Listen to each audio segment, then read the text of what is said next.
प्रियंका को अंधेरे से बहुत डर लगता था। वह बचपन से ऐसी ही थी। शादी होने से पहले तक बहनों के साथ ही सोती थी। 20 साल की उम्र में शादी हो गई प्रियंका की। अजय से शादी को 1 साल पूरे हो चुके थे। शादी के बाद ऐसा कोई मौका नहीं आया जब उसे अकेला सोना पड़ा हो, लेकिन जल्द ही प्रियंका अकेली होने वाली थी। उसके हस्बैंड अजय को 1 साल के लिए कनाडा का वर्क वीजा मिल गया था।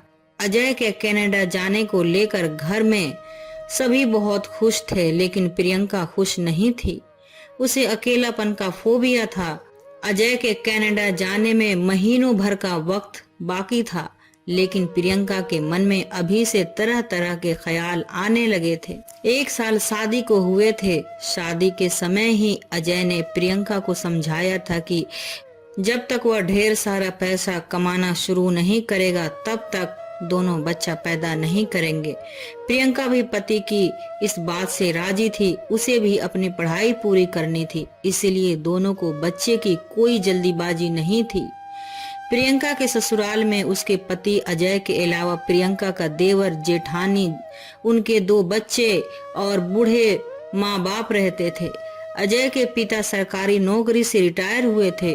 पेंशन मिलती थी जिससे घर का गुजारा चल जाता था। प्रियंका को ससुराल में कभी कोई कमी महसूस नहीं हुई। प्रियंका के सास ससुर भी अच्छे थे और उसकी जेठानी मालती तो प्रियंका को देवरानी नहीं बल्कि छोटी बहन की तरह मानती थी।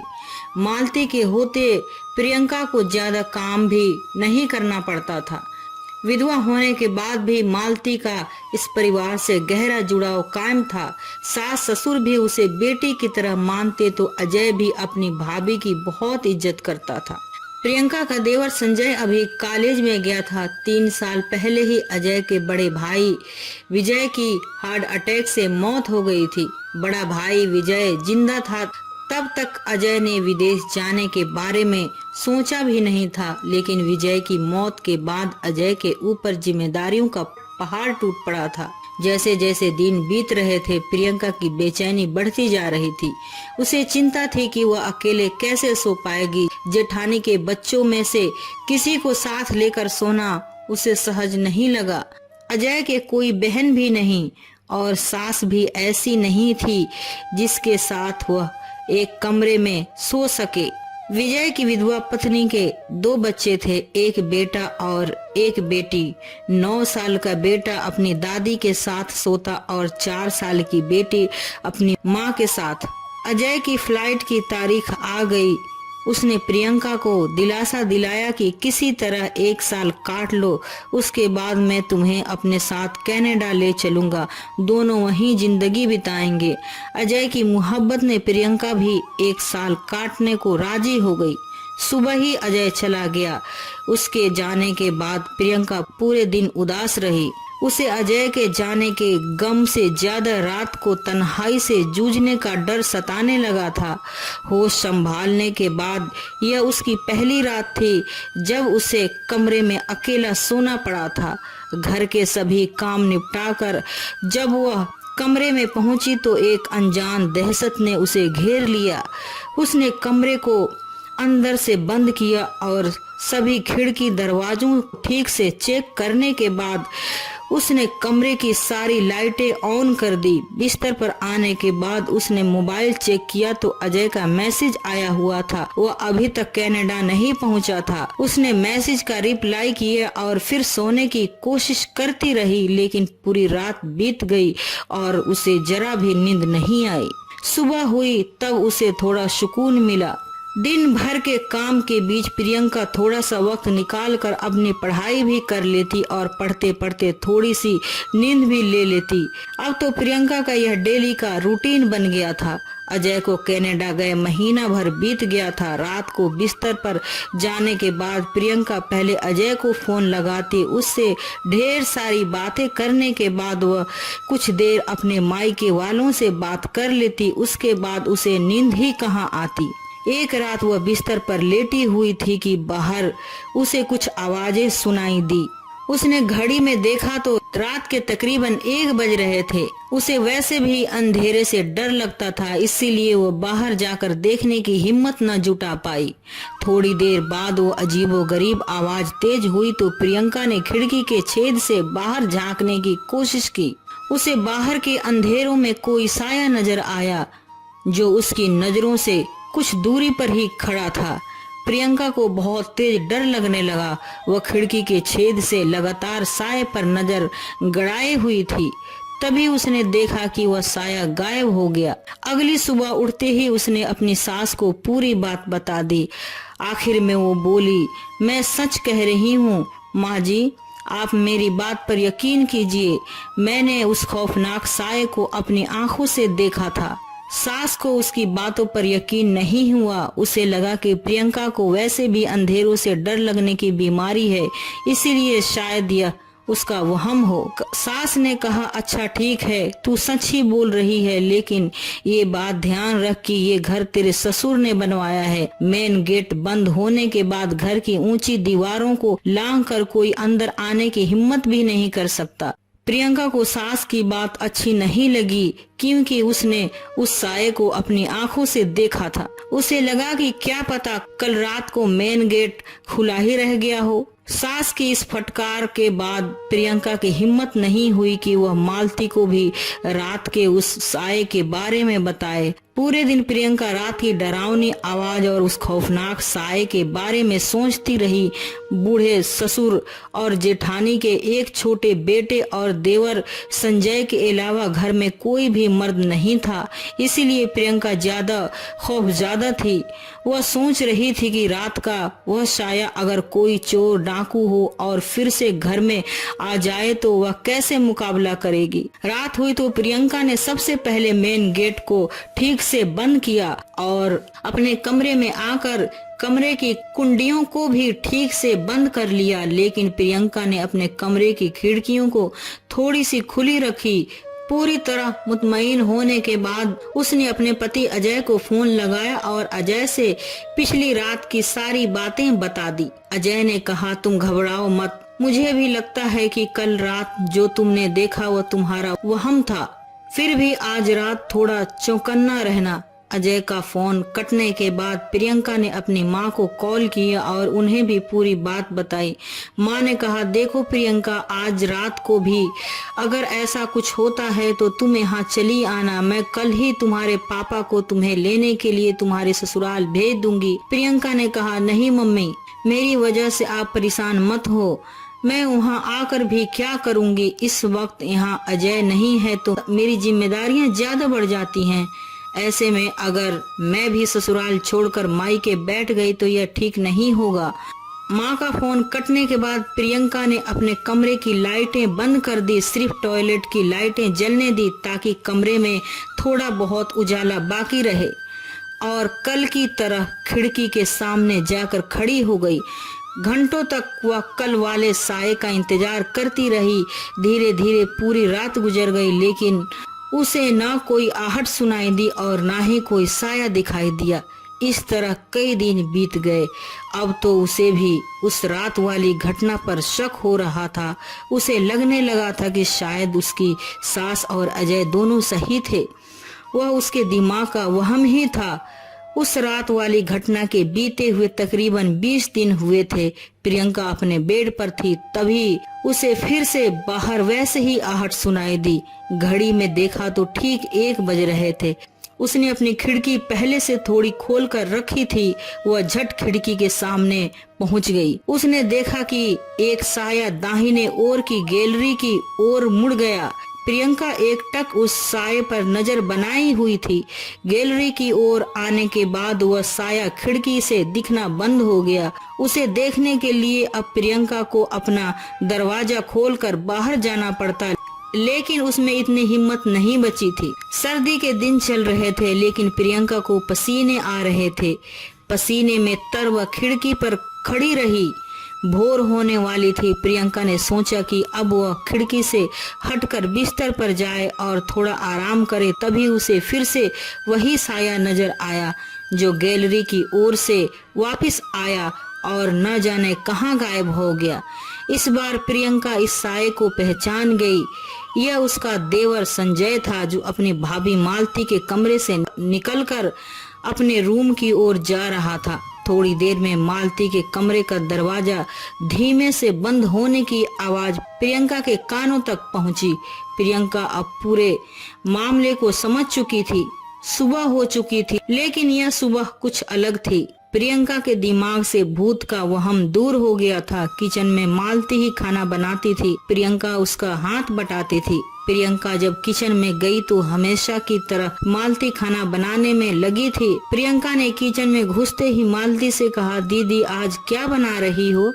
मालती ने कहा, अभी तो चाय ही बनाई है, बस बोलो आज क्या बनाया जाए। तभी किचन में सासू माँ भी आ गई और दोनों बहुओं को किचन में देखकर बोली, आज कुछ हल्का ही बनाना, तुम्हारे पापा का पेट खराब है। मालती ने सास की बात का जवाब देते हुए कहा, ठीक है माँ जी। सास ने प्रियंका को देखते हुए पूछा, प्रियंका तुम्हें वो भूत दोबारा दिखाई दिया कि नहीं? प्रियंका ने सास की बात का जवाब देते हुए कहा, नहीं माँ जी, आप सही कह रही थी, वो मेरा मन का वहम ही था। माँ जी चली गई। मालती ने प्रियंका से पूछा, कौन से भूत की बात कर रही हो प्रियंका? प्रियंका ने मालती की ओर देखे बिना कहा, अरे कुछ नहीं, बस यूं ही एक रात मैं डर गई थी। मालती ने कहा, रात को इधर उधर ताक झांक मत किया करो। वैसे एक बात बताऊं, तुम्हारे जेठ की आत्मा इसी आंगन में भटकती है, इसीलिए देर रात को कभी भी बाहर मत निकलना, समझी? हाँ, अच्छी तरह समझ गई दीदी। रात को जब अजय का फोन आया तो प्रियंका ने उसे पिछली रात वाली बात नहीं बताई और अब तो प्रियंका ने रात को ताक झांक भी करना बंद कर दिया था और प्रियंका को रात की नींद भी अच्छी आ जाया करती, क्योंकि अब वो मालती की छोटी बेटी को अपने साथ सुलाती। धीरे धीरे 1 साल बीत गए। अजय वापस आ गया था और कनाडा से इतना कमा लाया था, यहीं बिजनेस करने के बारे में सोच रहा था। उसका बस चलता तो वह कनाडा में ही हमेशा के लिए रह जाता और प्रियंका को भी अपने पास बुला लेता, लेकिन ऐसा न कर पाना उसकी मजबूरी थी। बूढ़े माँ बाप और विधवा भाभी की जिम्मेदारी उसके सर पर थी। छोटे भाई के लिए भी वो चिंता करता, क्योंकि संजय का पढ़ने में दिल नहीं लगता था। अजय अपने छोटे भाई को अपने बिजनेस में साथ रखना चाहता था और उसके लिए वो पूरी मेहनत कर रहा था। लड़का हाथ से ना निकल जाए, इसीलिए अजय के माँ बाप ने संजय की शादी की जिद पकड़ ली। एक दिन अजय ने प्रियंका से कहा, प्रियंका मैं सोच रहा हूँ कि संजय की शादी कर दूं। प्रियंका ने कहा, यह तो अच्छी बात है, लेकिन क्या संजय शादी करना चाहता भी है? एक बार उससे भी पूछ लेते तो। अजय ने कहा, अरे जब मेरी या बड़े भैया की शादी हुई थी तब क्या हमसे पूछा गया था? प्रियंका ने कहा, देखो तब बात और थी, वो आज के जमाने का लड़का है, एक बार उससे पूछ तो लीजिए।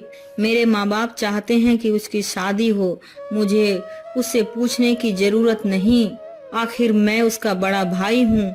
वो बिगड़ रहा है, दिन भर आवारागर्दी करता है, शादी हो जाएगी तो जिम्मेदारी आ जाएगी उसमें। उसके लिए बिजनेस का भी बंदोबस्त कर रहा हूँ।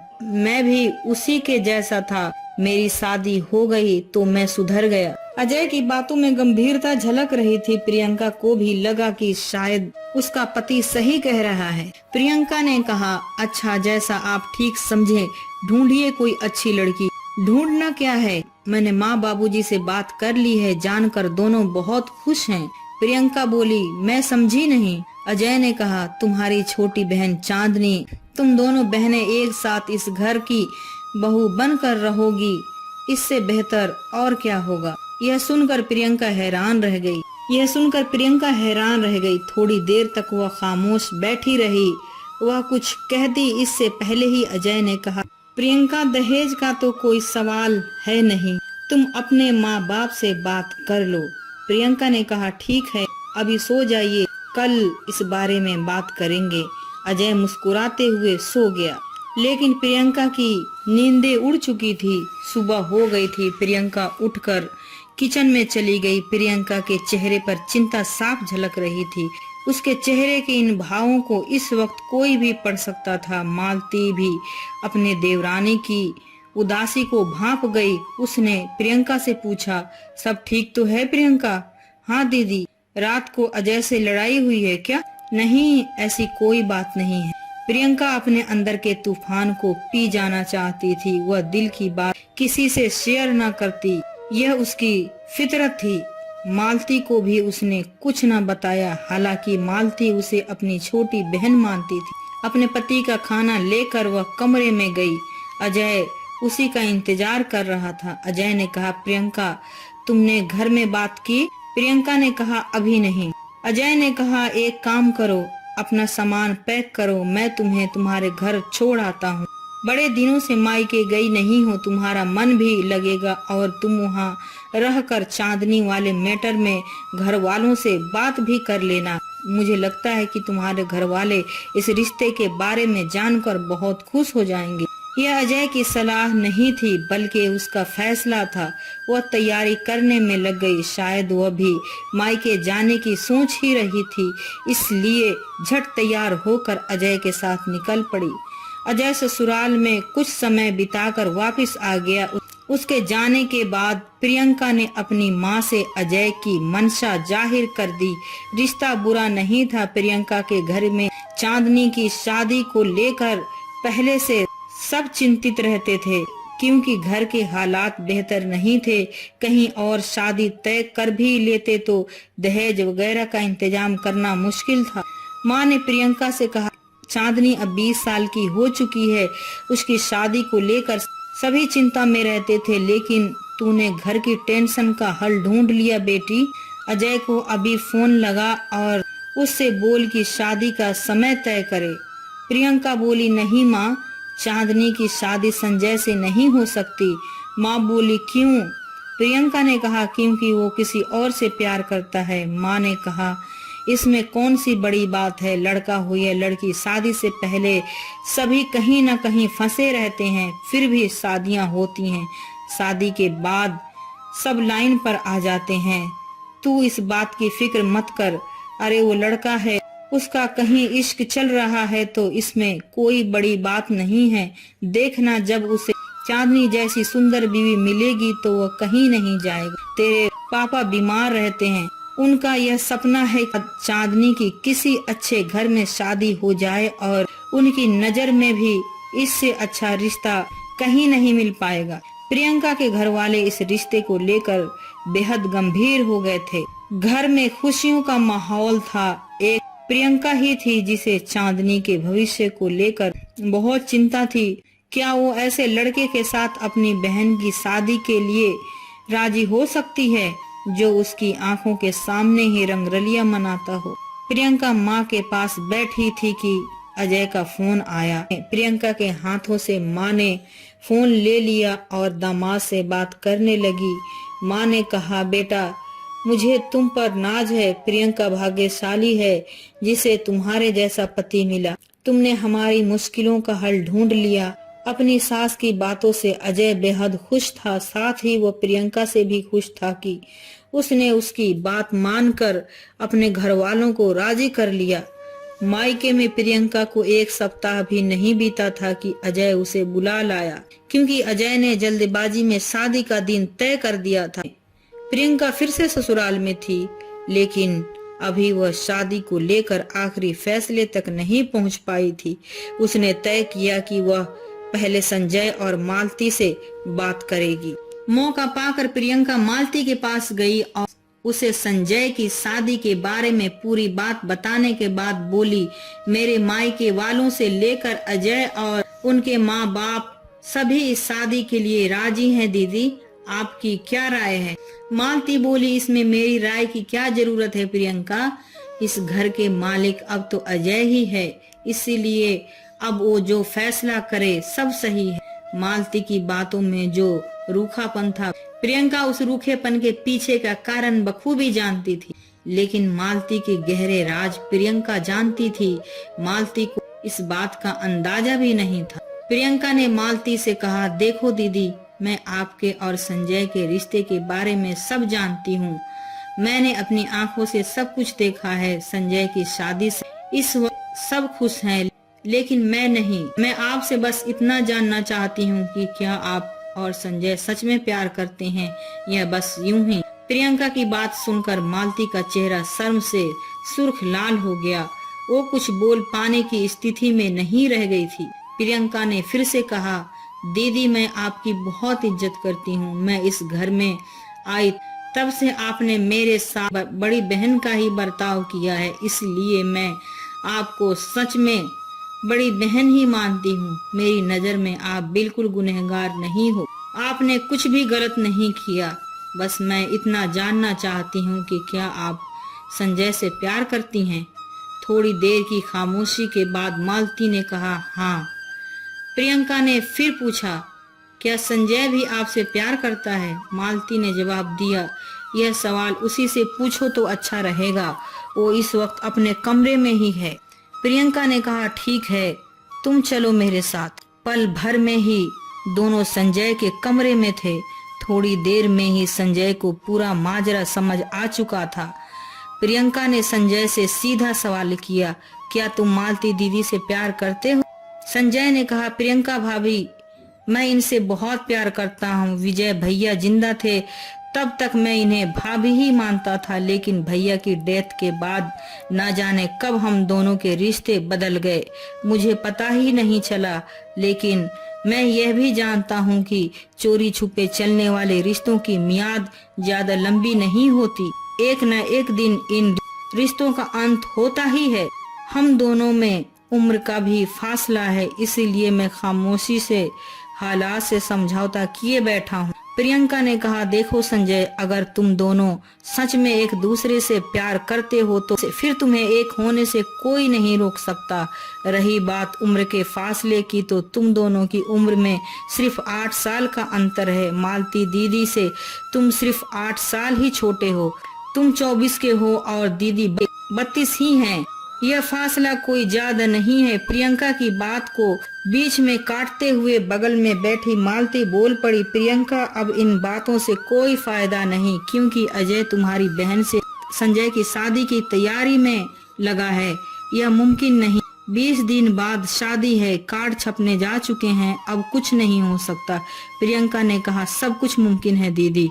और इतना कहकर वह संजय के कमरे से निकल गई। प्रियंका ने सबसे पहले अजय से बात करना उचित समझा। उसे लगा कि उसकी लेट लतीफी की वजह से उसने वैसे भी ज्यादा देर कर दी है। अजय के पास फुर्सत ही नहीं था। नए बिजनेस को खड़ा करने के साथ शादी की तैयारियों में उसका पूरा दिन खप जाता। रात को 11 बजे वो प्रियंका के पास आता और खाना खाते ही बिस्तर पर गिर जाता। अजय रात का खाना खा चुका था। हाथ धो लेने के बाद वह बिस्तर पर लेटा ही था कि प्रियंका ने उससे कहा कि उठकर बैठिए, मुझे तुमसे कुछ जरूरी बात करनी है। बोलो प्रियंका, मैं सुन रहा हूँ। तुमने मालती दीदी के बारे में सोचा है कभी? वो भी इंसान है, उनकी भी जिंदगी है। उनके पति की मौत हो गई, इसकी सजा पूरी जिंदगी मालती दीदी भुगते। क्या यही इंसानियत है? अभी उम्र ही क्या है उनकी। प्रियंका की बातें अजय के लिए किसी धमाके से कम नहीं थी। वह बिस्तर से उठकर बैठ गया और प्रियंका की बातों की गंभीरता को समझने की कोशिश करने लगा। थोड़ी देर बाद वो बोला, तुम सही कह रही हो प्रियंका, मैंने तो ऐसा कभी सोचा ही नहीं। तुम बताओ कि क्या किया जाए। संजय की शादी के बाद भाभी के लिए भी मुझे कुछ सोचना होगा। प्रियंका बोली, संजय की शादी के बाद नहीं अजय। प्रियंका ने पूरी बात अजय को बता दी। अजय अपना माथा पकड़कर बैठ गया। उसे कुछ सूझ नहीं रहा था, लेकिन प्रियंका ने उसकी सोच को बदल कर रख दिया। प्रियंका ने अजय के हाथों को अपने हाथों में लिया और उससे कहा, शादी तय समय पर ही होगी, लेकिन कार्ड में थोड़ा बदलाव करना होगा। दूल्हा संजय ही होगा, लेकिन दुल्हन अब चांदनी की जगह मालती होगी। बहुत देर सोचने के बाद अजय बोला, और चांदनी का क्या होगा? मैंने चांदनी से बात कर ली है, वह अपनी पढ़ाई पूरी करना चाहती है। पढ़ाई पूरी होने के बाद वह अपने लिए लड़का खुद से ढूंढ लेगी। अजय को अपनी बीवी प्रियंका पर गर्व था। उसे एहसास हुआ कि प्रियंका की सूझबूझ से मामले का कितना शानदार हल निकल आया। तय समय पर मालती और संजय की शादी हुई। शादी के अगले ही दिन अजय को खुशखबरी मिली कि प्रियंका प्रेग्नेंट है। अजय ने प्रियंका को गले से लगा लिया। 1 साल बीत गए। अजय का बिजनेस तरक्की की ऊंचाइयों को छू रहा था। संजय भी अपने भाई के बिजनेस में दिलो जान से मेहनत कर रहा था। प्रियंका के लड़की हुई थी। वो बहुत खुश थी। बेटी होने के बाद अब तो अकेलापन से डरने का उसका फोबिया खत्म हो गया था। लेकिन प्रियंका जब भी मालती और संजय की खुशहाल जोड़ी को एक साथ देखती, उसे अपने फोबिया पर प्राउड होता। कुछ ही समय बाद अजय ने अपने एक दोस्त से चांदनी की शादी तय करवा दी। शादी धूमधाम से हुई। चांदनी की शादी का पूरा खर्च अजय ने उठाया। आपको यह वीडियो कैसा लगा कमेंट बॉक्स में जरूर बताएं। मेरे इस चैनल को सब्सक्राइब जरूर करें, क्योंकि मैं आपके लिए लाती हूँ सबसे ओरिजिनल कहानियाँ। शुक्रिया आप